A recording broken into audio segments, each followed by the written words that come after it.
আসসালামু আলাইকুম প্রিয় দর্শক, অন্য মঞ্চের আলাপচারিতায় আপনাদের সকলকে স্বাগত জানাচ্ছি। তা আমি বলেছি তো সংখ্যালঘুদের থাকতে দিবে না এই দেশে। ওই যে কিছুদিন যাবত এই যে এখন শুরু করেছে কালেমার পতাকা নিয়ে ফাত্রামি শুরু করেছে। এই পতাকা যখন পুলিশ সরাই নিবে বলবে যে এই যে ইসলাম অবমাননা করেছে, পুলিশ কাফের, বলবে যে এই পতাকা যে সরাই সে কাফের, এটা বলবে। দেখেন, কিন্তু এটা কিন্তু ফাত্রামি করতেছে তারা। তারা ঘৃণা শিখাচ্ছে এই পতাকার মাধ্যমে। তারা সব মানুষকে, এই যে মৌলবী একটা বলেছে যে আমার সন্তানকে আমি আর্জেন্টিনা ব্রাজিলের পতাকে থুতু দেওয়া শিখাই, ঘৃণা করে। কই, তোমার আমি মানুষই মনে করি না, আর তরে মানুষ মনে করে কে? তরে মানুষ মনে করে কে মৌলবী? এখন আমি যদি বলি মৌলবীরই তো আমি মানুষ মনে করি, ওরা দেখলে আমি থুতু দেই, তাহলে বলবো ফরসে করে ইসলাম অবমাননা করেছে, ইসলাম খত্রমে। কিন্তু এগুলো ঘৃণা তো তারা ছড়াচ্ছে ভাই। তো নবীর অবমাননার কথা কোনটা? নবী 13টা বিয়ে করছেন, এটা বললে ইসলাম অবমাননা হয়ে যাবে? কিন্তু নবী তো 13টা বিয়ে করছে, আপনারাই বলেন। যার দাসী ছিল আপনারাই বলেন। নবী এতিম ছিল বললে কি অবমাননা হয়ে যাবে? নবী কোরআনের আয়াত নিয়ে রাখছেন, সেগুলো ছাগলে খেয়ে ফেলতো, রুটির মধ্যে লেখা ছিল সেগুলো খেয়ে ফেলতো, এটা এটা তো হাদিসে আছে। এটা বললেও কি হয়ে যাবে? এটা বললেও কি ধর্ম অবমাননা হয়ে যাবে? নবীর যে স্ত্রী আয়েশা, তার চরিত্রের উপরে সন্দেহ প্রকাশ করেছিল স্বয়ং নবী, এবং হজরত আলী বলছিল আরে তালাক দিয়ে দেন, তার জামাই বলছিল তালাক দিয়ে দেন। এই জন্য তো আলীর সাথে আয়েশার এত বিরোধ আবু বকরের। এটা জানেন না তো, শিয়া সুন্নির বিরোধ, কিন্তু এটা একটা কারণ। তো এটা তো ইসলামের ইতিহাসে লেখা। এটা কি ইসলাম অবমাননা হয়ে যাবে? সাতিমে কি গুস্তাখে সাহাবা হয়ে যাবে? আরে ভাই, ইসলামের ইতিহাসে উষ্ট্রের যুদ্ধে আলী এবং আয়েশার যে যুদ্ধ, শ্বশুর শাশুড়ির জামাইয়ের যুদ্ধে কতজন লোক মারা গেছে? 25,000 সাহাবী মারা গেছে। সবগুলো সাহাবী। সাহাবী মানে বুঝেন আল্লাহ যার উপর রাজি, আল্লাহ যার উপর রাজি, এরাও আবার আল্লাহর উপর রাজি, যাদের দুনিয়াতে বেহেশত কনফার্ম। এবং ইসলামে বলেছে কোন সাহাবীকে যদি তুমি তাকে আদর্শ হিসেবে মানো, তুমি বেহেশতের চাজালায় বেহেশতে চলে যাবে। তো 25,000 সাহাবী কারা মারছে? আমি মারছি? 25,000 সাহাবী কে মেরেছে? তসলিমা নাসরিনকে মারতে গেছিল? 25,000 সাহাবী কে মেরেছে? কে মেরেছে? নরেন্দ্র মোদী কে মারছিল? এই নেতানিয়াহু গিয়ে মারছিল না ট্রাম্প গিয়ে মারছিল? তো মুসলমান মারছে। কোন মুসলমান? সাচ্চা মুসলমান। খোদ নবীর উম্মুল মুমিনিন আয়েশা ভার্সেস ইসলামের খলিফা আলী, দুইজনে মিলে ফাইট করেছে, মারা গেছে। 25,000 সাহাবী মেরে ফেলছে নিজেরাই। এছাড়া আরো যুদ্ধ হয়নি সাহাবীদের মধ্যে? তাহলে বিষয়টা কি দাঁড়াইলো? এটা কি ইসলাম অবমাননা হয়ে যাবে আমি বললে? হ্যাঁ, আমি বললে ইসলাম অবমাননা হবে। আমি যদি বলি মাদ্রাসায় কেন বলাৎকার হয়, এটা বললে ইসলাম অবমাননা হয়। কিন্তু যারা বলাৎকার করে এবং ক্যান্সার বানায় ফেলায় পশ্চাৎদেশী শিশুদের, ওটা ইসলাম অবমাননা হয় না। মানে ইসলাম অবমাননা না, নবীর অবমাননা, আল্লাহর। আচ্ছা, আল্লাহ হইল সবচেয়ে ক্ষমতাধর, তাই না? আল্লাহ এই আসমান জমিন সবকিছু, আল্লাহর আবার অপমান হয় কিভাবে?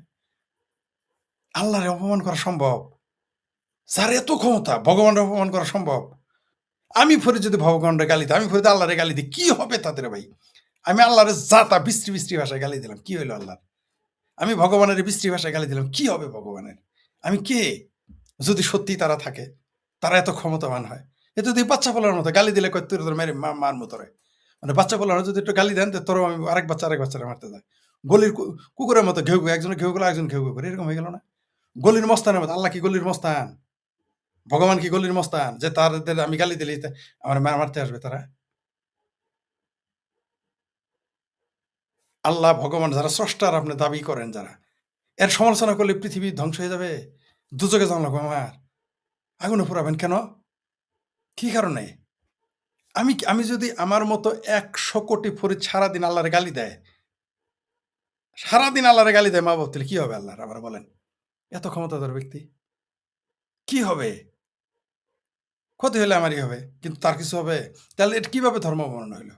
কিভাবে আল্লাহরে গালি দিলে অবমাননা হইলো? কি সমস্যা আপনার? আসলে আল্লাহ অবমাননা না, নবী অবমাননা। নবী মারা গেছে 1400 বছর, 1450 বছর আগে। ওই মরা ব্যক্তির অবমাননা হয়ে যায়? কি অদ্ভুত ব্যাপার! 1400 বছর আগে একটা লোক মারা গেছে, তার নিয়ে কথা বললে এটা সেটা ধর্ম অবমাননা হয়ে যায়। ফাত্রামি করার একটা তো সীমা থাকা উচিত। এটা হলো আপনার বিশ্বাস আহত হয়েছে। আপনি বিশ্বাস করেন 6 বছরের মেয়েরে বিয়ে করলে সেটা বৈধ। আমার কাছে তো সেটা বৈধ হবে না। 6 বছরের মেয়েরে কোনো সব লোক বিয়ে করতে পারে? এটা আমার কাছে মনে হয় না। আমি বলবো, আরেকজন বলবে। আপনার সমস্যা কি? আপনি যে কাজ করলে তসলিমা নাসরিন একটা পোস্ট দিয়েছিলেন, যে কাজ করলে সমালোচনা হয়, লজ্জা পাবা, সেই কাজ করো কেন বাবা? তসলিমা আপা কত অনেক আগে এটা তো পত্রিকায় পড়েছি, না কলমে পড়েছি, নাকি তার বইয়ে পড়েছি, না ফেসবুকে, আমার মনে নাই। তিনি একবার একটা লিখেছিলেন যে যাহা করলে পুরুষেরা লজ্জা পায়, যাহা করলে তুমি লজ্জা পাও, এরকম লিখেছিলেন। তুমি সেটা করো কেন? 6 বছরের বাচ্চারা বিয়ে করছে, এটা বললে আপনার সমস্যাটা কি? করছে তো এটা, তাহলে ধর্ম মানা হবে কেমনে? মৌলবীরা বলতেছে নবীর বাপ মা জাহান্নামী, দুজকে যাবে, নবী রক্ষা করতে পারবে না। তাহলে আমি যদি বলি যে নবী তার মা বাবাকে রক্ষা করতে পারে না, আমি ফরিদের কেমনে দুজক থেকে রক্ষা করবে? এটা ধর্ম মনে হয়ে গেল। তাহলে আগে আগে রাজ্জাক বিন ইউসুফের গিয়ে ধরেন, মহসিনকে ধরেন, রাজ্জাক বিন ইউসুফের পোলাপানকে গিয়ে ধরেন, শায়েক মোহাম্মদ আহমকুল্লাহকে ধরেন, ওটা সেটার মধ্যে এগুলো হবে না। সব দুর্বল লোক যারা সংখ্যায় কম তাদের আপনি হিন্দুদের উপর অত্যাচার করতে পারবেন। আমি ফরিদ আমার মতো 200-400 সারা দেশে 100-200 মানুষ মুক্ত চিন্তার কথা বলে, তা করে আপনি যা ইচ্ছা তাই করতে পারবেন। ক্ষমতার গায়ের জোর। আবার ইসলাম যখন শুরু হয়েছিল, লাথি উষ্টা খাইতো, ওটা নিয়ে আবার খুব গল্প করে, আমার অমুক সাহাবী এত কষ্ট করেছি গো। তা আমারও তো কষ্ট আপনারা দিচ্ছেন না? আপনারা বাংলাদেশ থেকে মুক্ত চিন্তার মানুষদেরকে হিজরত করতে বাধ্য করেন না? করেন কিনা? যাই হোক, সেটা অন্য প্রসঙ্গ। এবার আসি রোহিঙ্গাদের ব্যাপারে। রোহিঙ্গারা চিটাগাঙে আছে, তাদের অন্য বস্ত্র বাসস্থানে তালবাহানা করতেছে। মুসলমান রোহিঙ্গাদের দিচ্ছে, কিন্তু হিন্দু রোহিঙ্গা যারা তাদের খাবার দিতেছে না, তাদের সহযোগিতা করতেছে না। বরং উল্টায় সেখানে কি মন্তব্য করতেছে, কয় ভারত যাওগা। সেখানে তারা মন্তব্য করতেছে এই বাংলাদেশের মুসলমান। দেখলাম কয়েকটা কমেন্ট, ভারত যাওগা। বিশ্বাস হয় না যে আপনাদের শোনাই, দেখি কি কি লেখছে সেখানে। দেখেন সেখানে কি লেখছে, আপনাদের শোনাই রোহিঙ্গাদের নিয়ে। মুসলিম রোহিঙ্গা, যে এটা সনাতন সত্য সনাতন টিভি নামে একটা ফেসবুক পেজ, সেখানে আসছে মুসলিম রোহিঙ্গারা ত্রাণ পেলেও পাচ্ছে না হিন্দু রোহিঙ্গারা। কেন ভাই আপনি ত্রাণ দিবেন না? কি কারণে? কি অপরাধ তাদের? এই দেশের মুসলমান ভারতে গিয়ে অনুপ্রবেশকারী, তাদের আপনি জায়গা দেন না, হিন্দু রোহিঙ্গা হলে জায়গা দেন না, এগুলি কি? এখানে একজন লিখছে,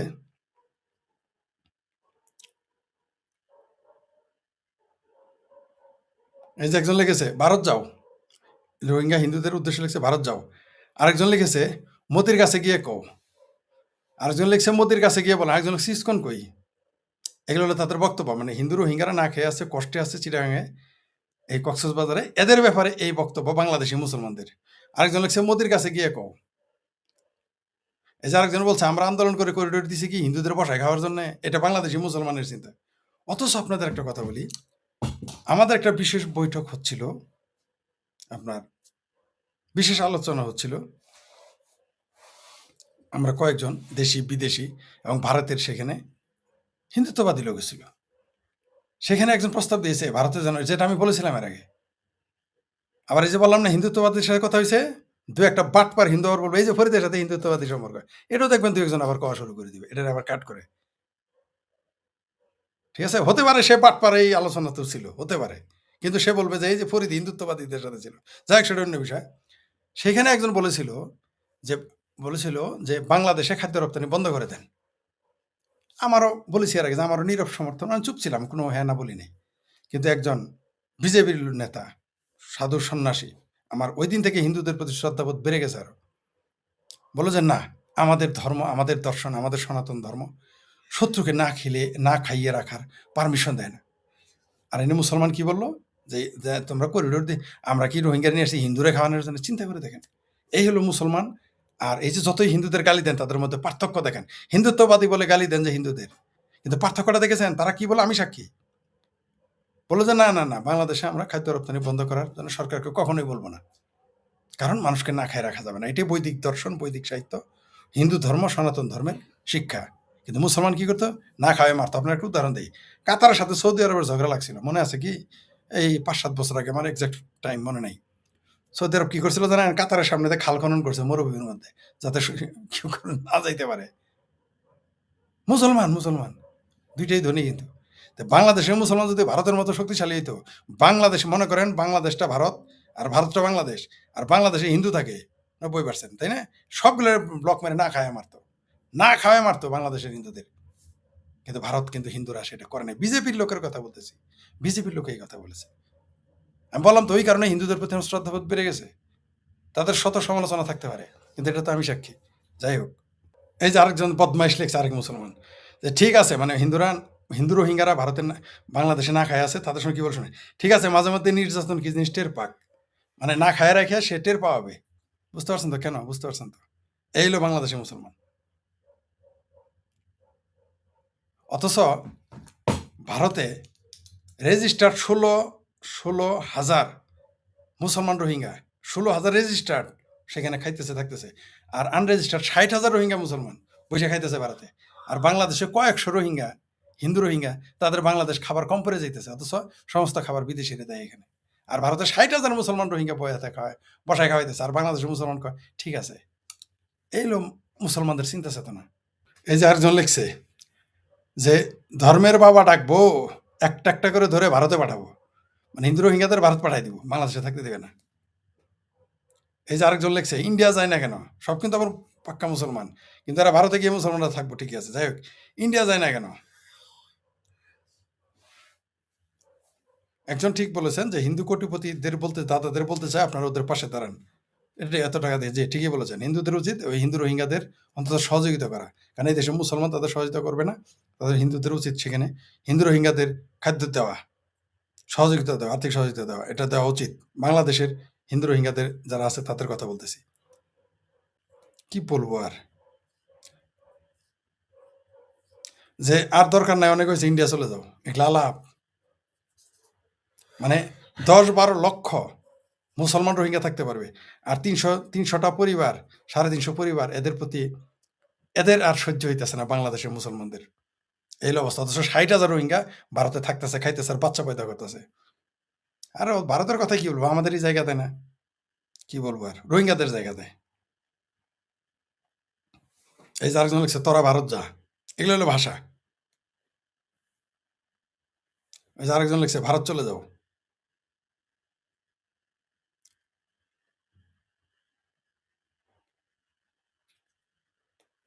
এটা আপনারা এই নিউজটা পাবেন, সনাতন সত্য সনাতন টিভি নামে একটা ফেসবুক পেজে, ঠিক আছে? এগুলো এখানে কমেন্টসগুলো আপনারা পাবেন। এই হলো অবস্থা। তো বাংলাদেশে সংখ্যালঘুদের আসলেই পছন্দ করে না বাংলাদেশের মুসলমান না, পৃথিবীর মুসলমানই অমুসলমানদের কাফের, অপবিত্র মনে করে, কিচ্ছু করার নেই, এদের শিক্ষাটা এটা দিয়েছে। যাই হোক, কিছু কমেন্টস নিয়ে শেষ করে দিই, অনেক আলাপ। নমস্কার, আমি তরুণ ঘোষ। সেনেটে মার্কিন প্রেসিডেন্ট ডোনাল্ড ট্রাম্প উনি হেরে গেছেন ভোটাভুটিতে। আমাদের কাগজে একটা বেরিয়েছে, সেনেটে হার ডোনাল্ড ট্রাম্পের। আমি এটার কটা গুরুত্বপূর্ণ অংশ আমি পড়ছি। সেটা হচ্ছে, উনি বলছেন যে যে খবরটা বেরিয়েছে, ইরানের যুদ্ধ নিয়ে সেনেটের ভোটাভুটিতে হেরে গেলেন মার্কিন প্রেসিডেন্ট ডোনাল্ড ট্রাম্প। বড়সড় ধাক্কা খেল তার যুদ্ধনীতিও। সেনেট যুদ্ধ সংক্রান্ত প্রস্তাবের নির্বাচনের ফল দাঁড়িয়েছে 50-48, মানে ওনার বিপক্ষে 50, ওনার পক্ষে 48, ব্যবধান 2 ভোটের। এই প্রথমবার আমেরিকান কংগ্রেসের উভয় কক্ষই এমন একটি প্রস্তাব পাশ করেছে যা যুদ্ধক্ষেত্র থেকে আমেরিকার সেনাবাহিনী প্রত্যাহারের নির্দেশ দিয়েছে ট্রাম্পকে। অনুমান, ট্রাম্পের দল রিপাবলিকান পার্টির সদস্যরা তার বিরুদ্ধে গিয়েছেন। ভোটে হেরে ক্ষুব্ধ প্রেসিডেন্টের দাবি, ভুল সময়ে অবাস্তব প্রস্তাব নিয়ে ভোট হচ্ছে। এর জেরে ইরানকে দুর্বল করতে তিনি যা পদক্ষেপ করেছেন তা সম্পূর্ণ কঠিন হয়ে যাবে। এক দীর্ঘ পোস্ট লিখেছেন ট্রাম্প, সেখানে লিখেছেন, ওদের সঙ্গে আমি যা করছি আমেরিকা তা পছন্দ করছে না, আমাকে থামতে বলা হচ্ছে, আর এতে শত্রুদের সাহায্য করা হচ্ছে। ট্রাম্পের হুমকি, আমার এই কাজটারও কঠিন করে দিল, কিন্তু একে আমি সফল করবই। মানে ডোনাল্ড ট্রাম্প তিনি বলেছেন, ইরান যুদ্ধে যে ভোটাভুটিতে তার যে হার হয়েছে, সেটাতে দোষটা আমেরিকার জনগণের ওপরে, মানে সেনেটের ঘাড়েই উনি চাপিয়ে দিয়েছেন। উনি বলছেন, আমি ইরানকে শেষ করে আমি আমেরিকাকে মহান করার আমি যে চেষ্টা করছি ইরানকে দুর্বল করার জন্য, সেখানে আমার দেশের লোকেরাই আমার কাজটা আমাকে কঠিন করে দিচ্ছে। কিন্তু কঠিন হলেও আমি কিন্তু এই কাজটা করবই। মানে উনি দৃঢ় প্রতিজ্ঞ, ইরান যুদ্ধ উনি চালিয়ে যাবেন। সেটা এখন প্রেসিডেন্ট ট্রাম্পের এবং আমেরিকার নিজস্ব ব্যাপার, তার মধ্যে আমরা ঢুকবো না। শেষ পর্যন্ত কি হবে না হবে, এই কূটনৈতিক ব্যাপার স্যাপার এগুলো বোঝা খুব মুশকিল, খুব ঘোরেল জিনিস কূটনৈতিক ব্যাপার। জল যে কখন কোন দিকে গড়াবে তা বোঝা যায় না। আরো একটা ধাক্কা যেটা মার্কিন প্রেসিডেন্ট খেলেন, সেটা হচ্ছে বাণিজ্য চুক্তি কিন্তু হলো না। আমি বলেছিলাম বাণিজ্য চুক্তি কিন্তু হবে না, এদিক ওদিক করে টাল বাহানা করে কিন্তু ভারত কিন্তু কাটিয়ে দেবে। সেটাও আমাদের কাগজে বেরিয়েছে, সেটাও আমি একবার দেখাই। বাণিজ্য চুক্তির সমাধান সূত্র অধরাই।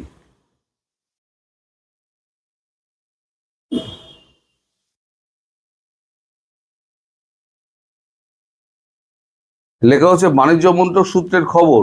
আমি চুম্বক অংশটুকু পড়ছি। সমাধান সূত্রের পথে বাধা হয়ে উঠেছে দুটি বিষয় অনিশ্চয়তা। এক, ট্রাম্পের প্রশাসন আমেরিকার বাণিজ্য আইনে ৩০১ ধারায় ভারত সহ বেশ কিছু দেশের বিরুদ্ধে তদন্ত শুরু করেছে। তাদের ধারণা এই দেশগুলিতে শ্রমিকদের জোর করে খাটিয়ে সস্তায় পণ্য তৈরি করা হয়। সে দেশের জন্য 12.5% অতিরিক্ত শুল্ক চাপানোর প্রস্তাবও রয়েছে ট্রাম্প প্রশাসনের। এই তদন্ত শেষে কি হবে তা স্পষ্ট নয়। আর ২ নম্বর কারণ যেটা হচ্ছে চুক্তি আটকে যাওয়া, সেটা হচ্ছে আমেরিকা এতদিন চড়া শুল্কের ভয় দেখিয়ে বাণিজ্য চুক্তি নিয়ে দর কষাকষি করছিল, কিন্তু আমেরিকার সুপ্রিম কোর্টই বলেছে চড়া শুল্ক বসানোর ক্ষমতা ট্রাম্প সরকারের নেই। আমেরিকা এখন একতরফা ভারতের বাজার নিজেদের কৃষিপণ্য বেচতে চাইছে।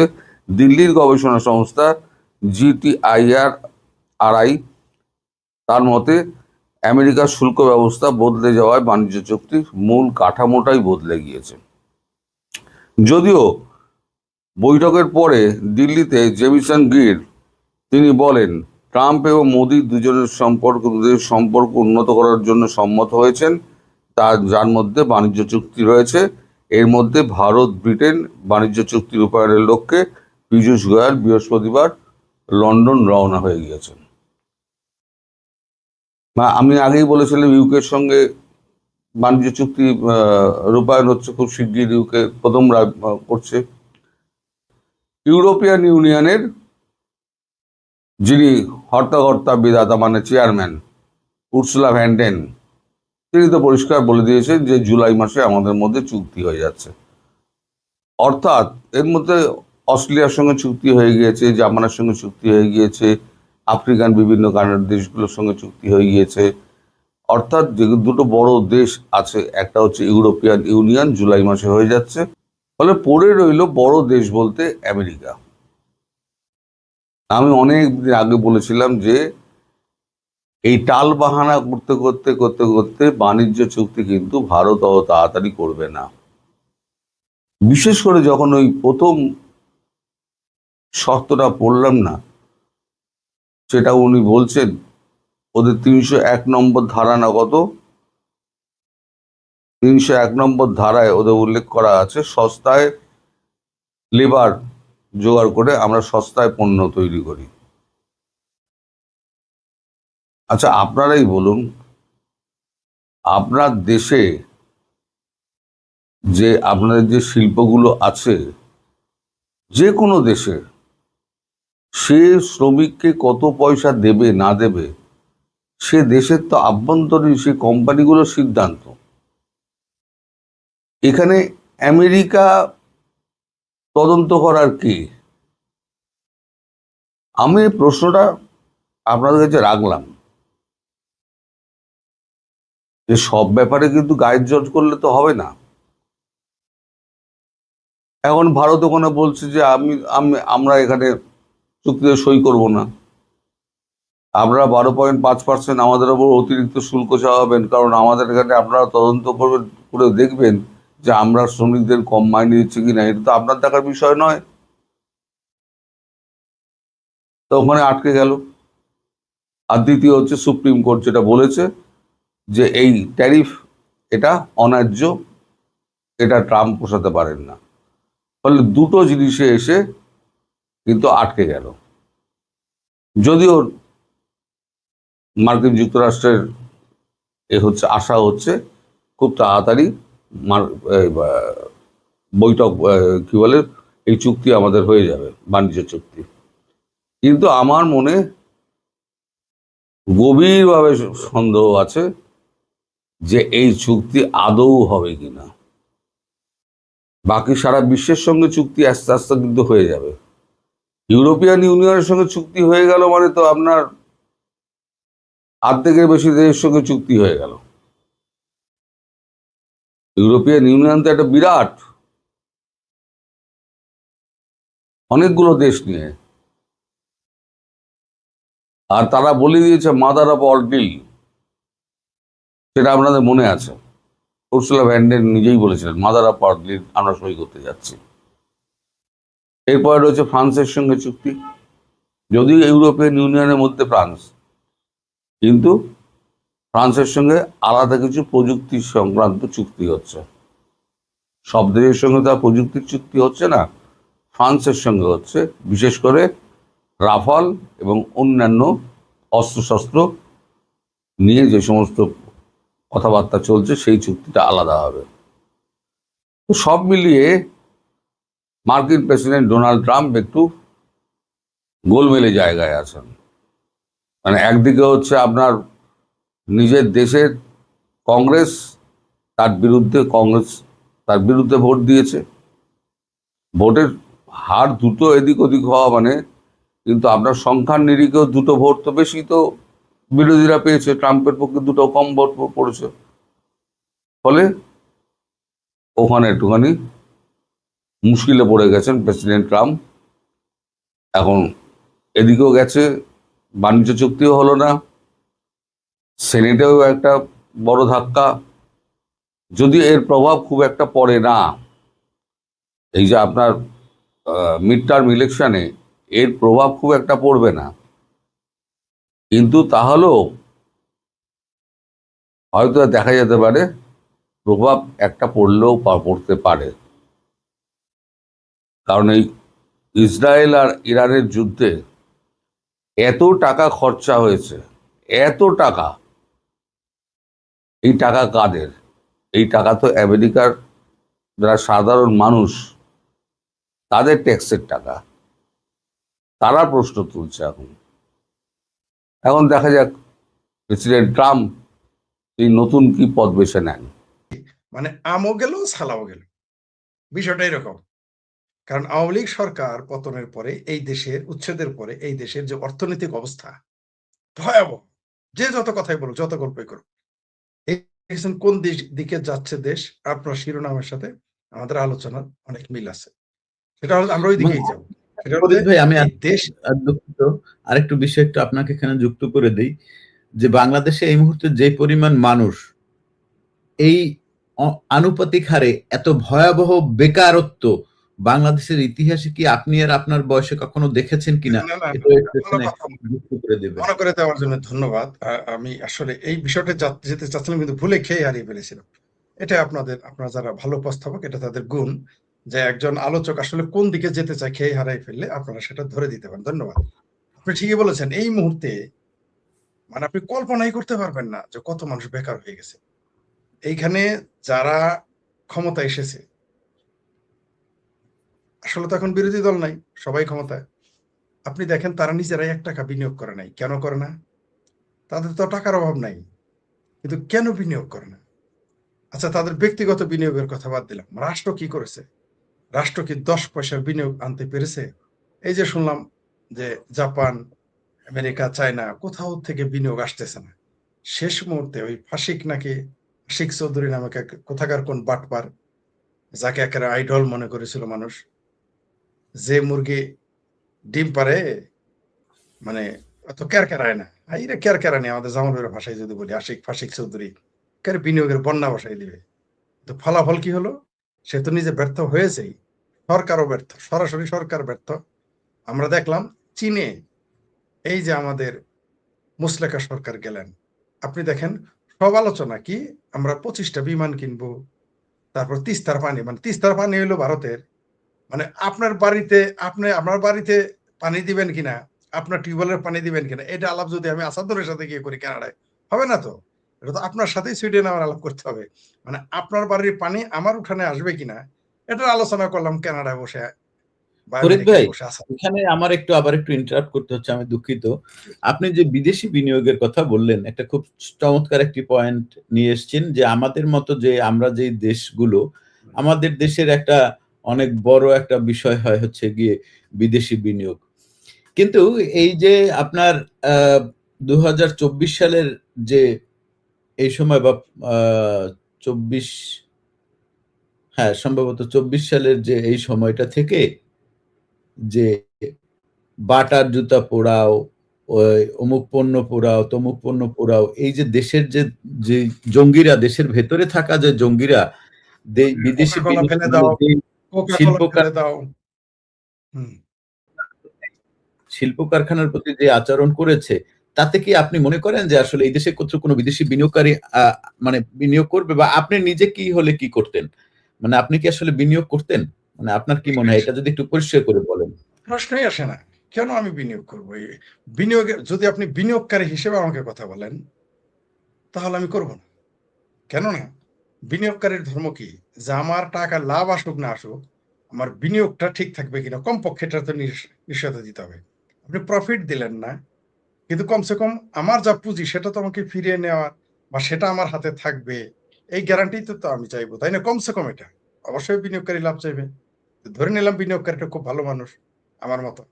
তাহলে সে অন্তত ভাববে যে আমার পুঁজিটা যেন ঠিক থাকে। কিন্তু আপনি সাইফুল বাতেন টিটু মনে করেন আমার উপরে বিনিয়োগ করলেন, আপনি পুঁজি তো লাভ তো পেলেনই না, শেষে টাকাও গেল, আমারও হারাইলেন। তাহলে আপনার লস কয়টা হইলো, কয় রকম? তো বাংলাদেশের যে অবস্থা, আমি কালকে আপনার বিষয়ে আপনার কথার উপরেই কালকে একটা লাইভে, কালকে নাকি পরশুদিন আমি বলে ফেলেছি, যদি এটা সেটা আমার উচিত হয় আপনার নাম নেওয়া, আপনার অনুমতি ছাড়াই। আপনার সাথে আমার একটা বিশেষ কথা হয়েছে যে বাংলাদেশে যাতে একটা নার্সিং কলেজ হয়। আমি কিন্তু ভেতরে ভেতরে খুব চেষ্টা করে যাচ্ছিলাম, এবং আমি বিনিয়োগকারী পেয়েও গিয়েছিলাম। আমাদের প্রাথমিক বিনিয়োগ নার্সিং কলেজের জন্য যত জমি লাগে তারা দিবে, কিনে দিবে। তো জমি হয়ে গেলে তো আমাদের অর্ধেক কাজ সম্পন্ন হয়ে যায়। তো আমি কথা বলতে থাকলাম, আর তিনি আরেকজন বিনিয়োগকারী ঠিক করলেন। যখনই শুনছে নাম বাংলাদেশ, তারা প্রথমে ভেবেছিল এই বিনিয়োগটা যাচ্ছে হয় শ্রীলঙ্কায়, না হয় ভারতে, না হয় নেপালে। চিন্তা করে দেখেন, যারা বিনিয়োগকারী তারা কিন্তু সবাই বাংলাদেশি বংশোদ্ভূত। মানে আপনার মতোই হয়তো বাইরে থাকে তারা। এবং অদ্ভুত ব্যাপার, যাদের সাথে আলাপ করেছি 2-4 জন আপনাকে চিনে ফেলেছে, যেহেতু মিডিয়া আপনি পরিচিত। বললো তো ফাইন, আমাকে বললো প্রস্তাব কে দিয়েছে? আমি বললাম আপনি দিয়েছেন। তো তারা কথা বললো, আমরা বললাম আমাদের তো বিনিয়োগ করার ক্ষমতা নাই, তো যদি এটা করেন ভালো হয়। বাংলাদেশ নাম শুনেই তারা চমকে গেল, অবাক হলো, বলছে না বাংলাদেশে কেউ বিনিয়োগ করবে না। আপনি সবচেয়ে বড় কথা কি বললো জানেন? আচ্ছা আপনি যে উদ্দেশ্যে বিনিয়োগ করতেছেন, ধরেন নার্সিং কলেজ করলেন, ওই যে আপনি যেটা প্রথমে সন্দেহ করেছিলেন, বাংলাদেশ থেকে তো কোনো নার্স ইউরোপে নিবে না। কারণ জানে যে এই মানুষগুলো ওইখানে গিয়ে ওই ইহুদি, খ্রিস্টান, হিন্দু এদেরকে দেখবেন ক্ষতি করবে চিকিৎসা করতে গিয়ে। আর সারা পৃথিবীতে এটা প্রচার হয়ে গেছে যে মুসলমান ডাক্তার দিন শেষে মুসলমান থাকে, মুসলমান নার্স দিন শেষে মুসলমান থাকে। আমি তো ভয় পেয়ে গেলাম। বললে এটা আপনি ভারতে করতে পারেন, নেপালে করতে পারেন, শ্রীলঙ্কায় করতে পারেন, ইভেন আরো দরিদ্র দেশ ভুটানে করতে পারেন, মানুষ বিনিয়োগ করবে, বাংলাদেশে বিনিয়োগ করবে না। আমি বললাম ভাই আপনিও তো বাংলাদেশি, আপনার যদিও পাসপোর্ট বাংলাদেশি না। বলে যে সেই জন্যই তো বলতেছি, বিদেশিরা তো যাবেই না, আমরাই যাবো না, বিদেশিরা কেন যাবে? এটা আপনার সাথে যেটা আমার কথা হয়েছিল সেই কথাটা বলতেছি। আপনি জানেন আমি দেশটার নাম বলবো না, সেইখানে অলরেডি জমি জমা দেখা শুরু হয়ে গিয়েছিল। কিন্তু আমি ভেবেছিলাম যে যেহেতু বিনিয়োগটা একটা বড় বিনিয়োগ, একটা নার্সিং কলেজ আপনি যে প্রপোজাল দিয়েছেন, দেশপ্রেম কার না আছে? আমি যতই দেশকে গালি দেই, আমি তারেক রহমানকে যতই গালি দেই, খালেদা জিয়াকে যতই গালি দেই, শেখ হাসিনাকে যে যতই গালি দিক, আসলে দেশের প্রতি তো মানুষের টান থাকবেই। এই যে আওয়ামী লীগ সরকারকে উচ্ছেদ করে দিয়েছে, শেখ হাসিনার সাথে অনেকে গাদ্দারি করেছে, তারপর যখন শেখ হাসিনা কি করতেছেন, দেশের জন্য তিনি যদি ফিরেন সে তো দেশের জন্যই ফিরবেন। দেশপ্রেম, গালি দেওয়ার পরও দেশপ্রেম তার থাকবে, উচ্ছেদ করে দিয়েছে তাকে মোল্লা মিলিটারি, তারপরেও কিন্তু দেশের জন্য তিনি কাজ করবেন, এটাই স্বাভাবিক। এই যে আপনিও দেশ থেকে বিতাড়িত, আপনি দেশে আপনার জীবন ঝুঁকিপূর্ণ, আপনিও কিন্তু চাইবেন 10টা টাকা যদি বিনিয়োগ বাংলাদেশে হোক, আপনিও কিন্তু মনে তৃপ্তি পাবেন। অন্য দেশে হলে এটা পাবেন না। আচ্ছা ঠিক আছে, কোনো প্রতিষ্ঠান হলে তৃপ্ত হবেন, কিন্তু বাংলাদেশে হলে বেশি তৃপ্তি পাবেন। সেই জন্য আমি চেষ্টা করেছিলাম, কিন্তু ফলাফল ভাই এই বাংলাদেশে বিনিয়োগ হবে না। সেই জন্য আশিক চৌধুরী কি বললো জানেন? যে এখন আমরা বিদেশি বিনিয়োগের উপরে ভরসা করে দেশি বিনিয়োগ, কয়েকদিন পরে বলবে দেশি বিনিয়োগ হবে না, দেখবেন আস্তে আস্তে পিছিয়ে আসতেছে। আর আপনি যেটা বলেন দেখেন চায়নাতে গেল, আমি ভেবেছিলাম, মানে আমি ভেবেছিলাম যে বিশাল একটা বিনিয়োগের ঘোষণা দিবে চায়না। আমি কিন্তু এটা ভেবে রেখেছিলাম যে বিএনপি সরকারকে টিকিয়ে রাখার জন্য হইলেও বা একটা দেখ বা না দেখ একটা ঘোষণা দিবে যে তারা এত বিলিয়ন ডলার বাংলাদেশে বিনিয়োগ। আপনি দেখেন এখন পর্যন্ত ঘোষণা শুনেছেন? শুনেন নাই। না, তার এখানে মানে কি? আপনি শেখ ফরিদ ভাই, আপনাকে আরো একটা বিষয় একটু আমি এখানে, যখন আপনি প্রধানমন্ত্রী সফরের কথা নিয়ে আসলেন, তখন আমি আরো একটা সফরের কথা উল্লেখ করি। প্রধানমন্ত্রী কিন্তু একই সাথে মালয়েশিয়া সফর করেছে, এবং মালয়েশিয়া জি। সরকার আমার বন্ধু মহাজাদু জানে এই গানটি তার সফরের, প্রধানমন্ত্রীর সফরের গানের সাথে এই গানটি ব্যাকগ্রাউন্ড মিউজিকে লাগিয়ে তারপরে আহ, সেটি তাদের ব্যক্তিগত, মানে প্রধানমন্ত্রী যে আহ, আনোয়ার পারভেজ বা ওনার নাম কি, আনোয়ার ইব্রাহিম বা কি যেন, মালয়েশিয়ার প্রধানমন্ত্রী, হুম, তার পেজ থেকে প্রধানমন্ত্রী। ছেড়েছে। এবং গানটি গানটি আপনি শুনেছেন কিনা এর আগে কখনো? এটি হচ্ছে হাবিব ওয়াহিদের গাওয়া একটি গান। গানটির কথা হচ্ছে, আমার বন্ধু মহাজাদু, আমার বন্ধু মহাজাদু জানে, ও জানে রে, আমার বন্ধু মহাজাদু জানে। এবারে যেটা বিষয় সেটা হচ্ছে, আসলে এটা কি, এটা কি আসলে কোনো পজিটিভ কোনো বার্তা, নাকি এটা আসলে কোনো না, নেগেটিভ বার্তা? আপনি জানেন টোটালি যে নেগেটিভ। একজন আওয়ামী লীগের একজন এমপি, সাবেক এমপি, এবং পরে বিএনপি থেকে নির্বাচন করেছিলেন, যার নাম হচ্ছে গোলাম মাওলা রনি। তার সে এটার উপর একটি ভিডিও বানিয়েছে, ভিডিওটা আমি দেখেছি। সেই ভিডিওতে আসলে সে বলতে চেয়েছে যে জাদু তো কোনো পজিটিভ বিষয় নয়, জাদু হচ্ছে এরকম একটা জিনিস যেটা নয় সেটা মানুষকে দেখানো, তাই তো? তো আমার মনে হয় উনি এখানে আরেকটি কথা বলতে ভুলে গেছে, সেটা হচ্ছে যে বাংলাদেশকে তারেক রহমান ওখানে গিয়ে রিপ্রেজেন্ট করছে, সেই দেশ তো তারেক রহমানের বানানো না। কথাটা আপনি বোঝার চেষ্টা করেন। যেই তারেক রহমান যে বাংলাদেশের চিত্রটা ওখানে দেখাবে যে this is my country, Bangladesh এখন এইভাবে আছে, উপর থেকে ক্যামেরা করে, সাইড থেকে ক্যামেরা করে, বা যে বাংলাদেশের প্রতিনিধিত্ব ওখানে তারেক রহমান করছেন, সেই বাংলাদেশ তো আসলে তারেক রহমানের করা না। সুতরাং এটা মালয়েশিয়ার কাছে একটা ভেলকি, একটা জাদু।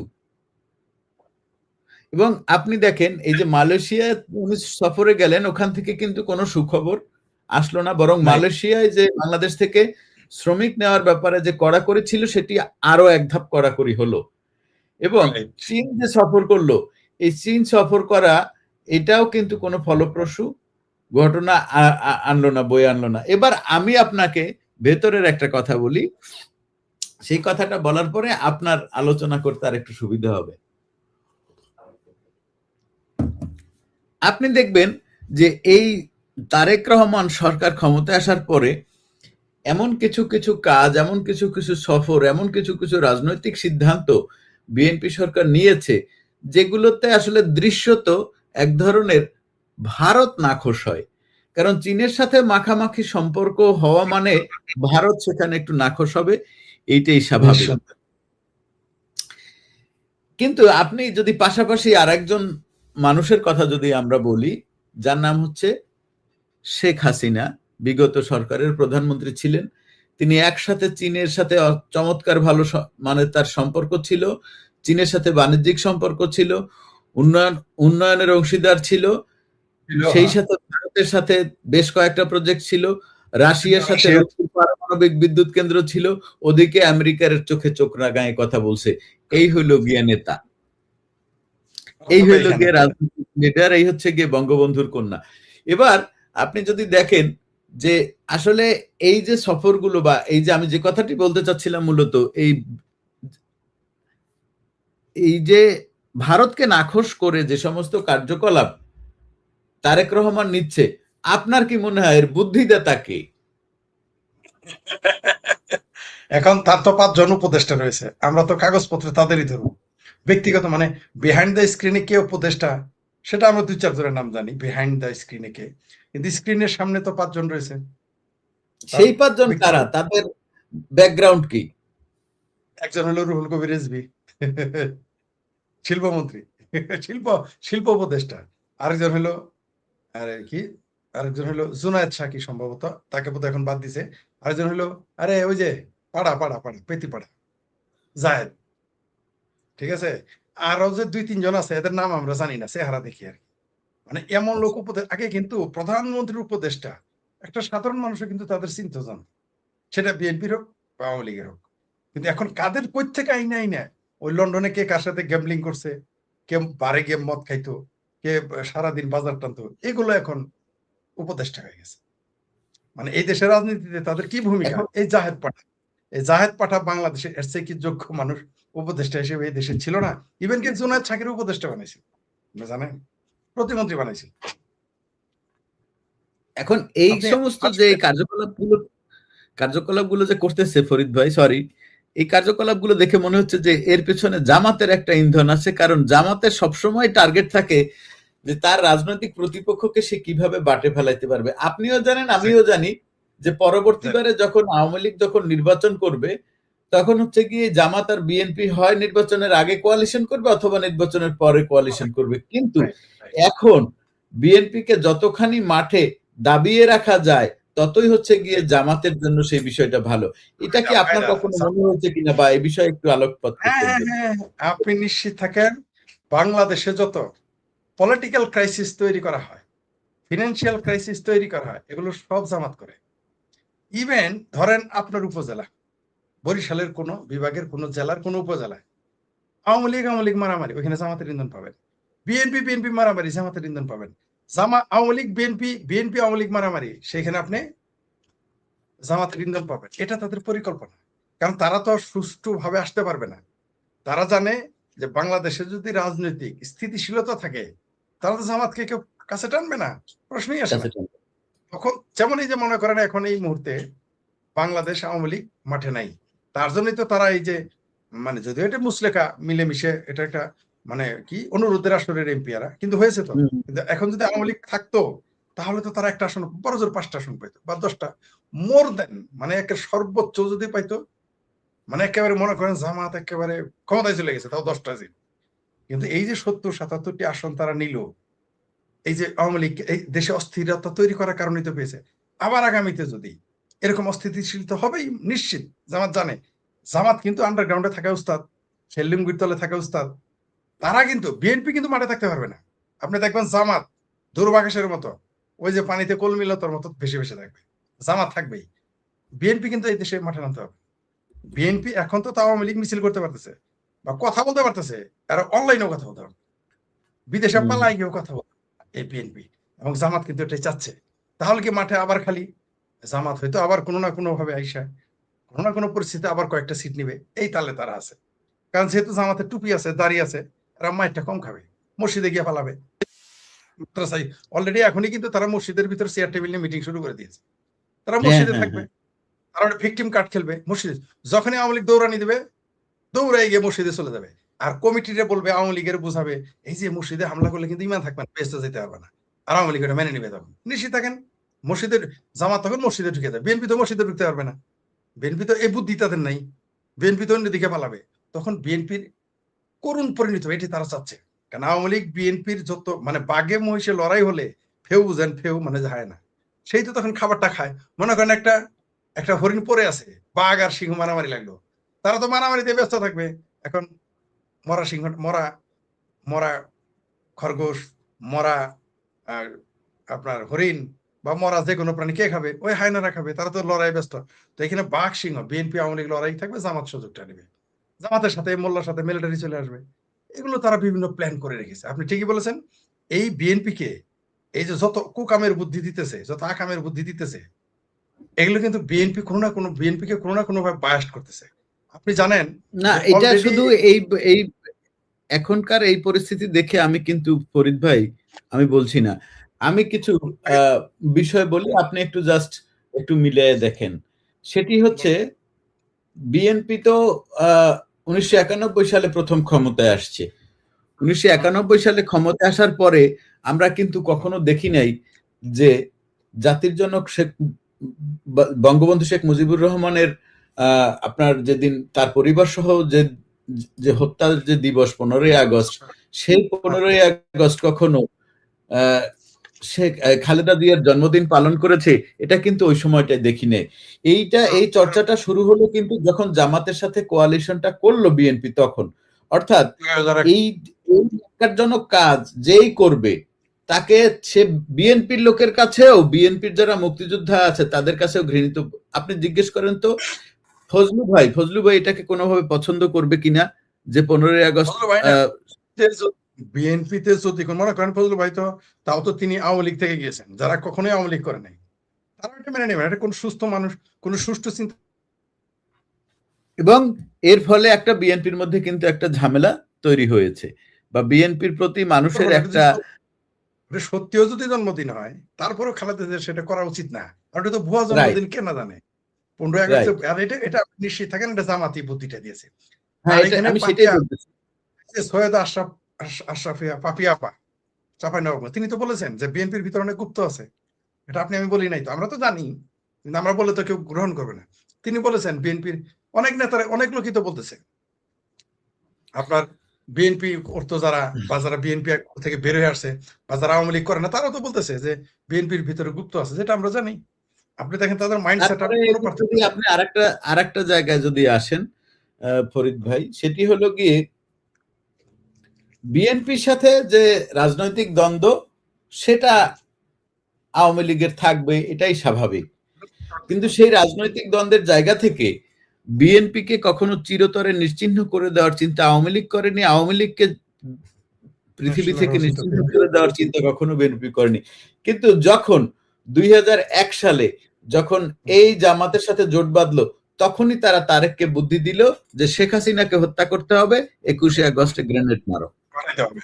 এবং সেটা করেছে। শুধু তাই না, কিন্তু এই যে বিগত 17 বছর বিএনপি যে ক্ষমতার বাইরে ছিল এবং কোনো কিছুই করতে পারে না, তার পেছনে কিন্তু এই একটা কারণ, অনেক বড় কারণ ছিল 21শে আগস্টের। আমি অনেক বিএনপি লোকদের বলতে শুনছি যে 21শে আগস্টে গ্রেনেড হামলা যদি তারেক রহমান করায় থাকে, তাহলে এটা কোনোভাবে মাইনে নিতে পারলাম না।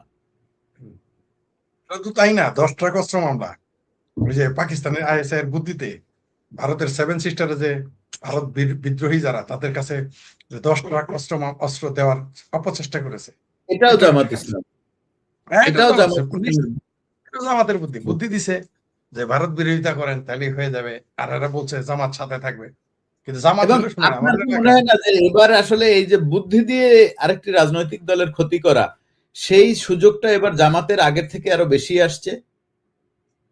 হ্যাঁ, আগের যে কোনো সময়ের চেয়ে বেশি। আর সে ভেজাল করতে পারলেই তো বানরের রুটি ভাগের মতো, সে বানরের রুটি ভাগ করতেছে। জামাত দেখছে যে আমি কোনোভাবেই ক্ষমতায় আসতে পারবো না জীবনেও, এমনকি বিরোধী দলের নেতা হইতে পারবো না যদি বিএনপি আওয়ামী লীগ মাঠে থাকে। তাহলে দেখেন তাদের পরিকল্পনা, একবার বিএনপি কে হটায়, আবার জামাতকে হটায়, আওয়ামী লীগকে হটায়। 96 কিন্তু আন্দোলনে জামাত কিন্তু আওয়ামী লীগের সাথে ছিল, ভেতরে ওইখানেও কিন্তু আবার আওয়ামী লীগের সাথে ছিল। এই যে জামাতের পাট পারে, এটা কিন্তু দুই দলই জানে। জানার পরেও তারা কেন সতর্ক হয় না আমরা জানি না। জামাত এই সুযোগটা নিচ্ছে, ভবিষ্যতেও নিবে। সে জানে যে কোন রকম ঝামেলা সৃষ্টি করতে পারলেই কেবল ক্ষমতায় যাওয়া যায়। সেই বানরের রুটি ভাগের মাতবররা কি করে, সে এখন মাঝখানে মনে করেন শক্তি দুইটাই বড়, যখন দুই মাথা পরে লাগে তখন কিন্তু ছোট ছোট মাতবর যায় সেগুলো মিল করতে। জামাত এই জায়গায় দুই জায়গাতে সুযোগ নিতেছে। আর জামাত কিন্তু ঢাল হিসেবে ব্যবহার করবে ধর্মকে, যেটা বিএনপি পারবে না আগামীতে। না, ওদের তো টুপি মাথায় দিয়ে মিথ্যে কথা বলার সুযোগ আছে। দেখেন 32 নম্বর ভাঙলো, টোটালি কিন্তু জামাতের বুদ্ধিতে। হ্যাঁ, 32 নম্বর ভাঙা একদম জামাতের বুদ্ধি, এছাড়া এই চিন্তা কোনোদিন বিএনপির মাথায় আসার কথা না। এবং এটা দ্বারাও বিএনপি ক্ষতির মুখোমুখি হইল। হ্যাঁ, আপনি খেয়াল করেন, আপনি বাংলাদেশে জামাত ইসলামের কয়জন লোক আছে, কয়জনের বাড়ি ভাঙবে? ভাঙবে তো সব বিএনপির লোকের বাড়ি। এই 32 নম্বর বাড়ি ভাঙার কারণে বিএনপির 32 লাখ বাড়ি ভাঙবে আওয়ামী লীগ, ভাঙবেই। আপনি লিখে রাখেন, একেবারে জামাত বুদ্ধি দিয়ে করাই দিয়ে গেল। কারণ এটার একটা সবচেয়ে বড় কারণ বিএনপির লোকেদের এইটা বোঝা উচিত যে জামাত হলো গিয়ে একটি গর্তে লুকিয়ে থাকা দল। তারা ইতিপূর্বে গর্তে ছিল, তারা আবার যখন আওয়ামী লীগ আসবে, দেশে ফিরবে, তখন আবার তারা গর্তের মধ্যে লুকাবে। এই যে ইশাক যে ধানমন্ডি 32 নম্বর ভাঙার জন্য যে বুলডোজার সাপ্লাই দিল, ইশাক কোন সাহসে এই কাজটা করলো? ইশাক কি চিন্তা করতে পারে যে 14 গোষ্ঠীর কোন নাম নিশানা আওয়ামী লীগ রাখবে না? এবং এইটার পুরোটার ক্ষতিগ্রস্ত হবে, এটা পুরো ক্ষতির মুখোমুখি হবে এটার জন্য বিএনপির লোক। এটার জন্য কিন্তু জামাতের কিছু হবে না, কারণ জামাত শুট করে আবার লুঙ্গি নিচে ঢুকে যাবে। জি ফরিদ ভাই বলেন। জামাত সরাসরি আওয়ামী লীগে যোগ দিবে, তখন ফতোয়া দিবে, হ্যাঁ হ্যাঁ ফতোয়া দিয়ে আওয়ামী লীগে ঢুকে পড়বে। তারা বলবে কি, তওবা করবে, সে নাটক করবে, নাটক করে তারা ওখানে চলে যাবে, পালে পালে দলে দলে আওয়ামী লীগে যোগ দিবে। কারণ আওয়ামী লীগের মধ্যে তো গ্রুপিং হবে, ওই এক গ্রুপ আরেক গ্রুপের মধ্যে ঢুকে পড়বে, ঢুকবেই তারা। বিএনপি কিন্তু ঢুকতে পারবে না, কিন্তু জামাত ঢুকে যাবে। জামাত কিভাবে ঢুকবে? প্রথমে তারা ওই যে দেখেন না, ওই যে আমির হারামজাদা নাকি আমির হামজা, এই বদমাইশটা কি বলেছিল যে তার বাপ দাদা 14 গোষ্ঠী 2 কুলে আওয়ামী লীগ করে। তারপর এটা বলেই শুধু ক্ষান্ত হয় নাই, বলেছিল যে 18 কোটি মানুষের জননী, তাকে হ্যাঁ যদি কেউ, তার যদি কোনো তার ভালো কাজের প্রশংসা না করে সে দুযোগে যাবে। বলে নাই? এদের পক্ষে সবই সম্ভব। এরা নিজের স্বার্থে কাফের হয়ে আল্লাহ নবীকে এরা, আল্লাহ এবং নবীকে লম্পট বানায়, আল্লাহর নবী রাসূলকে তার লম্পট বানায়, আল্লাহর নবী রাসূলের সাহাবীদের লম্পট বানায়। এরা নিজের অন্যের বউনে টানাটানি করবে, এটার জন্য তারা আল্লাহর নবী, আল্লাহর রসুলের সাহাবীদের টানি নেমে আসে তাদের কাতারে। এরা কি পারবে না, আপনি আমাকে বলেন? ইভেন এরা প্রয়োজনে ভারতের সাথে আপোষ করবে। ভারত যদি বলবে যে দেখেন আমরা যারা জামাত আছি সকালবেলা প্রত্যেক দিন একবার করে আমরা গরুর মুদ খাবো, তাও আমাদের মাফ করে দেন।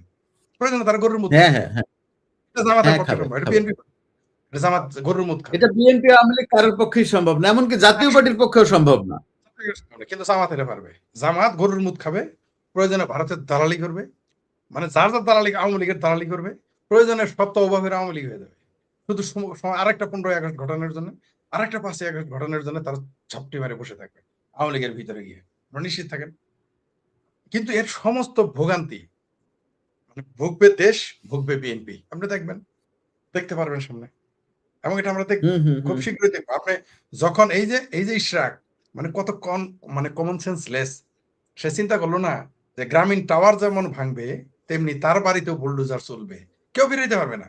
ইশরাকের না এই যে আপনি যেটা না এটা ইশরাকের ফিরাইতে পারবে না, এটা নিয়ে আমি এরকম অনেক ফরিদ ভাই একটু দুঃখিত, মানে কথার মধ্যে একটু ইন্টারাপ্ট করলাম, যে আপনার আমার মতো গ্রাম অঞ্চলে বহু জায়গায় ঢাকা শহরে বহুত আওয়ামী লীগের কর্মী এরকম ঘোষণা দিয়ে রাখছে, ছাত্রলীগের কর্মী, যুবলীগের কর্মী এরকম ঘোষণা দিয়ে রাখছে যে ধানমন্ডি 32 আওয়ামী লীগের সম্পদ না, ধানমন্ডি 32 শেখ হাসিনারও সম্পদ না, ধানমন্ডি 32 ভাঙার প্রতিশোধ আমরা নেব, তাতে যদি শেখ হাসিনা ডিস্টার্ব করে দরকার শেখ হাসিনার বিরুদ্ধে আন্দোলন করব। এরকম কথা বলতে আমার আপনি কাছে এদেরকে বুঝাবেন কিভাবে ভাই? না না না, এই কথাটা আমি বলতে চাচ্ছি, যদি তার বাড়ি ভাঙতো, মানে মনে করেন যে একজন ছাত্রলীগ করে, একজন যুবলীগ করে, আওয়ামী লীগ করে, কৃষক লীগ করে, শ্রমিক, তার বাড়ি ভেঙেছে, এটা সে ক্ষমা করে দিবে শেখ বা ক্ষমা করে দিতে হাসিনার বাড়ি নিয়ে শেখ হাসিনার বাড়িও কিন্তু আপনি বুঝতে পারছেন, শেখ হাসিনার বাড়িও কিন্তু ভাঙছে, সুদা সদনও ভাঙছে, ওইটা নিয়ে কিন্তু কারোর কোনো চিন্তা, একেবারে কোনো মাথা ব্যথা নাই। কিন্তু তাদের মাথা ব্যথা হচ্ছে 32, এবং এটা নিয়ে মানে মানে যত না আগে গুরুত্ব ছিল এখন আরো গুরুত্ব বেড়ে গেছে, এবং এটা প্রতিশোধ কিন্তু ছাত্রলীগ, যুবলীগ, শ্রমিক লীগ, কৃষক লীগ, তাঁতি লীগ, স্বেচ্ছাসেবক লীগ এরা কিন্তু নেবে, কারো কথা মানবে না। আমার ধারণা তাদের নেত্রীর কথাও তারা মানবে না, মানতে না পারবে না না, এইখানে কথা মানবে না কেউ, মানবে না এই এই জায়গায় ব্যাপারে। মানবেই না। এবং এটার জন্য কি হবে জানেন, দেশে মানে আজকে দেখলাম এক বিএনপি নেতা সংসদে বলতেছে 50 বছর আওয়ামী লীগ আর ক্ষমতায় আসবে না। কত বড় ননসেন্স হলে এই কথা বলে সংসদে দাঁড়িয়ে, মানে এটা কত বড় ননসেন্স। মানে যখন রাজনৈতিক জ্ঞান, কতখানি রাজনৈতিক জ্ঞান শূন্য হইলে এই জাতীয় কথা বলতে পারে? 5 মিনিটের ভরসা আছে রাজনীতিতে, মানে চোখে দেখা সরকার। শেখ হাসিনা সরকার 5 বছর যাবে, বিএনপি ধরে নিল, ভেঙে গেল, আগস্ট মাসে সরকার উচ্ছেদ হয়ে গেল। তাহলে এত ফরিদ বড় ভাই একটা আমি এই দিকটাই আসবো, আমি একটু আপনাকে থামাই, আমি এই প্রশ্নটা একটু আপনাকে গুছিয়ে করি, আপনি একটু এই প্রশ্নটার উত্তর দিবেন। ফরিদ ভাই, আমরা এ যাবৎকাল অনেকগুলো সরকার গঠন হতে দেখেছি, শুধুমাত্র সরকার গঠন হওয়ার পরে সেই সরকার মেয়াদ পূর্ণ করতে পারেনি এরকম দুটি সরকার। একটি সরকার ছিল 96 সালে বিএনপির গঠন করা সরকার, আরেকটি সরকার আমরা দেখলাম 2024 সালে গঠনের এত অল্প সময়ের মধ্যে সেই সরকারের পতন ঘটলো। কিন্তু ফরিদ ভাই, যেটি একটি নির্বাচিত সরকার, যদি সুষ্ঠুভাবে নির্বাচন হয়েছে, নির্বাচন কমিশনের সরাসরি হস্তক্ষেপে খুব সুন্দর একটি নির্বাচন হয়েছে, তারপরে একটি সরকার রান করছে, কিন্তু এত প্রতি পদে পদে এরকম হোঁচট খাওয়া সরকার আমি কিন্তু আর দেখিনি। আমি যদি বর্তমান বিএনপি সরকারের কথা বলি তাহলে এই অবস্থার দেখিনি। বিএনপি সরকার প্রথম তারা যেটা সম্পর্কে কোনো কিছু চিন্তাই করছে না বা চিন্তা করতে নিষেধ করে দিয়েছে হয়তো জামায়াত ইসলাম, সেটি হচ্ছে আওয়ামী লীগের দিক থেকে আসা যে ওয়েভ, যে ধাক্কা, যেটি বিএনপি কল্পনাও করতে পারতেছে না যে আসলে কি তাদের জন্য ভয়ঙ্কর জিনিস অপেক্ষা করছে। আওয়ামী লীগ কিন্তু, ছাত্রলীগ আওয়ামী লীগ কিন্তু এরকম কোন দল না যে আপনি আর্মি দিয়া তাদেরকে ভয় পাওয়া ঘরে উঠাই দিবেন। এইটা কিন্তু আবার আওয়ামী লীগ না। বিএনপির লোকজন 27 বছর হামলা মামলা ভয়ের রাস্তায় নামে নাই, সেটা কিন্তু একটা ভিন্ন আলাপ। এই খেলা, এই ঘটনা কিন্তু আওয়ামী লীগের সাথে, আওয়ামী লীগের সব বাল দিয়েও গেল সেটা। তার পাশাপাশি জামাতের হচ্ছে কি এক ধরনের কূটচাল আছে। জামাত এক ধরনের একটা কূটচাল দিয়েছে যে এই সরকার যদি না থাকে, বর্তমান সরকার যদি পড়ে যায় এবং তারপরে যদি আবার আওয়ামী লীগকে সহ যদি নির্বাচন হয়, তাহলে যদি জামাত এবং বিএনপি একসাথে নির্বাচন করতে পারে, তাইলে হচ্ছে গিয়ে জামায়াত ইসলাম আরো শক্তভাবে সংসদে এবং সরকারে অংশগ্রহণ করতে পারবে। আমি ঠিক বলছি কিনা? আচ্ছা, সুতরাং জামাতের পক্ষ থেকে একটা বিএনপির ভয় আছে। এর বাইরে যেটি আছে সেটি হচ্ছে দেশকে ভয়ঙ্কর রকমের অস্থির করে তোলার জন্য তার 17 বছরের ক্ষুধার্ত একটা বাহিনী আছে, চাঁদাবাজ বাহিনী, যারা বিগত 17 বছর ধরে ভয়ঙ্কর রকমের ক্ষুধার্ত ছিল এবং সেই বাহিনীটাকে কোনোভাবে তারেক রহমান ট্যাকেল দিতে পারতেছে না। এর বাইরে যারা আছে সেটি হচ্ছে এই মোল্লা বাহিনী, যারা ক্রমাগত নানা রকমের অসুবিধা তৈরি করে দেশকে সবচাইতে খারাপ অবস্থায় নিয়ে যাওয়ার চেষ্টা এই ভাড়াটে বাহিনী সবসময় করছে। এত কিছুর পরে শেখ ফরিদ ভাই, আপনার কি কোনো কারণে মনে হয় যে এই যে সরকারটি কত 3 মাস বোধহয় শেষ হয় না, 3 মাসের কাছাকাছি, আপনার কি মনে হয় ফরিদ ভাই এই সরকার তার মেয়াদ পূর্ণ করতে পারবে? বা যদি পারে তাহলে সেটা কি কারণে, বা যদি না পারে তাহলে সেটা কি কি দিক থেকে আপনি এই বিষয়গুলো দেখছেন? কি কি কারণে আপনার মনে হয় যে টিকবে, বা কি কি কারণে আপনার মনে হয় না যে এই সরকার মেয়াদ পূর্ণ করতে পারবে, শেখ ফরিদ ভাই? প্রথমত এই সরকার মেয়াদ পূর্ণ করার প্রশ্ন এসে, কারণ দেশের যে সার্বিক পরিস্থিতি, এই সরকার সেনাবাহিনীর, আমরা বলি ঠিকা দেওয়া, কোনো গাছ লাউয়ের জাংলা যখন ভেঙে যায় তখন আরেকটা কিছু দিয়ে ঠিকা দিয়ে রাখতে হয়, মানে সাপোর্ট দিতে হয়, নাহলে খুঁটিটা টিকে না। তো বিএনপি প্রথমতই নির্বাচন বিতর্কিত, যত কথাই বলি না কেন এই নির্বাচন জাতীয় এবং আন্তর্জাতিকভাবে বিতর্কিত, নাম্বার 1।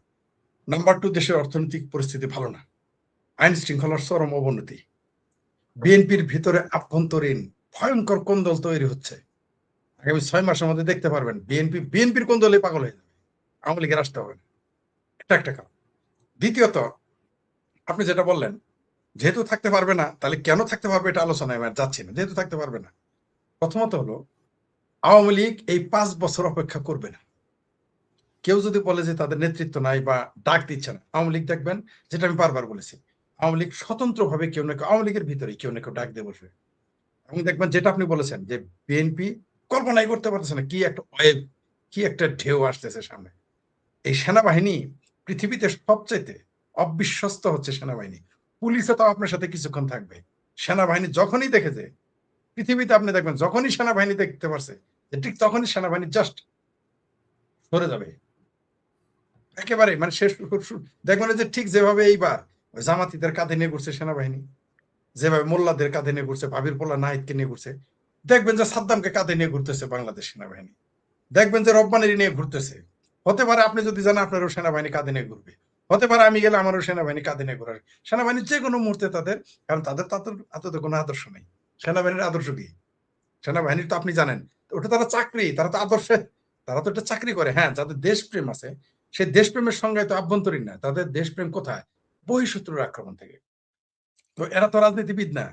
আর যখন আন্তর্জাতিক এই সেনাবাহিনীর পেছন থেকে আন্তর্জাতিক মদতটা চলে যাবে, আমি ভালো করেই জানি যে এই মুহূর্তে ওয়াকারের পাশে আন্তর্জাতিক মদত রয়েছে, আর আন্তর্জাতিক মদত কচু পাতার পানি, যে কোনো মুহূর্তে তারা বিক্রি করে ফেলবে তাদের এই বাংলাদেশের। আপনি দেখেন শেখ হাসিনা কি কম ক্ষমতা ধরছিল? ছাত্রলীগ কি কম ক্ষমতা ধরছিল? এই সেনাবাহিনী কি শেখ হাসিনার কথা চলে নাই? এই পুলিশ বাহিনী কি বাংলাদেশের মানে আওয়ামী লীগের কথা চলে নাই? 24 ঘন্টার ব্যবধানে তারা কেউ কাউকে চিনল না, ঠিক ওইভাবে চিনবে না। ইভেন অদূর ভবিষ্যতে পুলিশ যেভাবে মার খেয়েছে, পুলিশকে যেভাবে পঙ্গু করেছে, সেনাবাহিনী যদি জনগণের সামনে আসে এইভাবে মার খাবে। তো সেনাবাহিনী তো এই ঝুঁকি নিবে না, তাহলে তাদের জাতীয় এবং আন্তর্জাতিক ভাবে সেনাবাহিনীর ভাবমূর্তি ক্ষুণ্ণ হবে, যেটা আপনি আমার চেয়ে ভালো বোঝেন। সেনাবাহিনী কিন্তু একটা বিষয় সিনসিয়ার, সেটা হলো তার ভাবমূর্তিকে নিয়ে সে সবসময় মানে নাটক যতই করুক ভেতর ভেতর উপরে কিন্তু একটা মেকআপ করার চেষ্টা করে। তো মেকআপটা তো পরে যাবে যদি আওয়ামী লীগের সাথে সংঘর্ষ হয়, ধরে নেন। কারণ পুলিশ তো সামনে আসবেই না, আওয়ামী লীগের প্রশ্নই আসবে। ধরেন এখন সেনাবাহিনীর সাথে সংঘর্ষ, সেনাবাহিনী তো পারবে না, সেনাবাহিনী কয়জনকে গুলি করে মারবে? সেনাবাহিনী যখনই গুলি করবে 7 দিন পরে এই সরকার পড়ে যাবে অটোমেটিক্যালি। ওয়াকার সাহেবকে পালায় চলে যেতে হবে, আর নইলে তার ফাঁসি হবে এই দেশে যদি থাকে। বিদেশেও সে স্যাংশনের আওতায় পড়ে যাবে সেনাবাহিনী, সেনাবাহিনীর মিশন বন্ধ হয়ে যাবে। এগুলো তারা জানে, তাই তারা ঝুঁকি নেবে না। যখনই তারা দেখবে যে তাদের মিশনের ঝুঁকি আছে, মিশন বন্ধ হয়ে যাবে, তখনই দেখবেন আস্তে করে তারা ইউটার্ন নিয়ে নেবে। দেখবেন তখন আওয়ামী লীগ ছাড়া কিছুই বোঝে না। এটা 5 মিনিটের ব্যাপার। আর যেটা আপনি বললেন যে যে আওয়ামী লীগ আসবে কিভাবে, আওয়ামী লীগ আসবে 2 ভাবে। আমি এর আগে বলেছি, আপনার কাছে বলি। প্রথমত এরা আসবে, আমি বললাম তো 17 বছর যেমন এরা বসেছিল খাওয়ার উন্মাদ হয়ে গেছে বিএনপি, এরা খেতে খেতে এদের পেট খারাপ হয়ে যাবে, মানে এরা বমি করা শুরু করবে, এত খাবে বা খাওয়া শুরু করেছে অলরেডি। একদল কিন্তু বিএনপিরও কিন্তু একদল না খাওয়া, এর কিছুই পাচ্ছে না, আরেক দল খেয়ে কিন্তু বমি করে দিচ্ছে। তো এই দিকে তারা ব্যস্ত থাকবে। আর ছাত্রলীগ, যুবলীগ, আওয়ামী লীগ বা মুক্তিযুদ্ধের পক্ষের যারা শক্তি সরকারের ছিল, তারাও কিন্তু, আওয়ামী লীগ কিন্তু এত দীর্ঘমেয়াদী ক্ষমতায় ছিল না, 16 বছর 17 বছর। তার মানে তারা কিন্তু এখন মানে বিরোধী দলে থাকার মতো আর অভ্যস্ত, মানে ইরাদা তাদের নাই, সোজা কথা। তারা আর বিরোধী দলে থাকতে রাজি না। আপনাকে যদি এই মুহূর্তে 5 বছর আওয়ামী লীগ বলে যে আমরা কোনো আন্দোলন করবো না, দেখবেন যে আওয়ামী লীগের কর্মীরাই আন্দোলনের ডাক দিয়ে বসেছে এবং সরকার পতন হয়ে যাবে। কারণ এই সরকার এত দুর্নীতি করতেছে, এত আইন শৃঙ্খলার অবনতি ঘটিয়েছে মানুষের সাথে, এবং আভ্যন্তরীণ তাদের যে কোন্দল, এই সরকার তাসের ঘরে, মনে করেন কালকে থেকে আওয়ামী লীগ চুপ, একটু শব্দ, এই দেখেন না 23 তারিখ 23 জুন তো দেখলেন আওয়ামী লীগ কি করেছে, কোন আন্দোলনের ডাকই দেয় নাই। কিন্তু আপনি দেখেন তো পরিস্থিতি কি কি ঘটেছে। পুরো বাংলাদেশ অস্থির বানিয়ে ফেলছে তারেক রহমান। কোনো কিছু না করেই, মানে আওয়ামী লীগ কোন আন্দোলনের ডাক, এখন ধরেন আওয়ামী লীগ সাইলেন্ট হয়ে গেল। আমি যদি এখন আওয়ামী লীগের পলিসি মেকারদের মধ্যে থাকতাম, তাহলে আমি আওয়ামী লীগকে বলতাম আপনারা সাইলেন্ট হয়ে যান। কারণ যখন আপনি নীরবতা পালন করবেন, আপনার প্রতিপক্ষ তখন আরো বেশি ভয় পায়। ভয় পাবে এবং সিদ্ধান্ত নিতে পারবে না যে আমার পরিকল্পনাটাকে। যেমন 23 তারিখে বুঝে নাই, যেমন আওয়ামী লীগ কিন্তু মোটামুটি রঙের 2 দিয়ে ওরা কিন্তু সকল চিরা চিরা ঠেকছে ওই সব টেকা রঙের সাতকরা দিয়ে কি বলে আপনার গোলামের উপরে ট্রাম মাইরা দিছে, মেয়েদের নিয়ে গেছে আওয়ামী লীগ, বুঝতেই পারে নাই। তো এরা সামনে আরো ঘটবে ঘটনা। আওয়ামী লীগের উচিত এখন নীরব থাকা, আর না হলে সরাসরি সরাসরি বিপ্লব ঘোষণা করা। মাঝখানে জায়গা নেই। এই যে মাঝখানে কিছু কিছু আমি বলবো না, আমি যে বলতেছি তারা যে আন্দোলন করে ব্যর্থ তা না, এরা বলতেছে, কথা বলতেছে, কাজ করতেছে, অ্যাক্টিভিটি, এটা ঠিক আছে। কিন্তু এদের পরিকল্পনা 2 ভাবে, হয় চুপ হয়ে যাইতে হবে। যেমন এই যে আপনি ছোটবেলা পানিতে খেলতেন না, ডুব দিয়ে খেলতাম, চুপ করে কি করতাম, আমরা এক জায়গায় কিন্তু বসে থাকতাম, কিন্তু আমাদের প্রতিপক্ষরা ওরা কিন্তু ভয়ে চারদিকে ছোটাছুটি করতো, আমরা কিন্তু ডুব দিয়ে ওইখানেই বসে থাকতাম, কিন্তু আশেপাশে সব দূরে দূরে চলে যেত, এবং তখন বেশি পানিতে যাওয়ার কারণে ধরা পড়তো, রাইট? আপনার মনে থাকে? আর এই মুহূর্তে হচ্ছে একবার সাইলেন্ট হয়ে যায় আওয়ামী লীগের, আর না হয় সরাসরি বিপ্লবের ঘোষণা দেয়, এবং সেটাই ঘটবে। ইভেন আওয়ামী লীগ যদি ধরেন, আওয়ামী লীগ 2 বছর কিছু বললো না, কথার কথা 3 বছর কিছু বললো না, তারপর এই সরকার করে দেবে। কারণ কি জানেন? কারণ এই সরকার নিজেই জানে না তার তার তার উদ্দেশ্য কি, তার লক্ষ্য কি, সেগুলো জানে না। আপনি দেখেন, আপনি যদি কোনো বিএনপি নেতাকে জিজ্ঞেস করেন যে তোমাদের পঞ্চবার্ষিকীর পরিকল্পনা কি, কেউ কিছু বলতে পারতেছে না। বিএনপির অনেক নেতাকে আমি শুধু একটাই কথা, আওয়ামী লীগ ক্ষমতা, এদের সাথে কথা বললে বলে কি আওয়ামী লীগ তার ক্ষমতায় আসবে না, আর কোনো আলাপই নাই, মানে দেশের উন্নয়ন, রাইট? কোনো আলাপই নয়। ফরিদ তুমি কি বলো, আওয়ামী লীগ আর কোনোদিন ক্ষমতায় আসবে না? আমি বললাম তাই নাকি? আমি বললাম তাই নাকি? আপনার আসনে কিন্তু আমি আবার ঠাট্টা করি, ভাই আপনার আসনে কিন্তু আমি ইলেকশন করবো, এগুলো বলি, তখন হাসে, তুমি ইলেকশন করো সবাই, কিন্তু আওয়ামী লীগরে করতে দেবো না। আমি কি চান্দের দেশ থেকে মার্কা নিয়ে আসবো? তখন হাসে। আমি বললাম ভাই এগুলো বললেন না,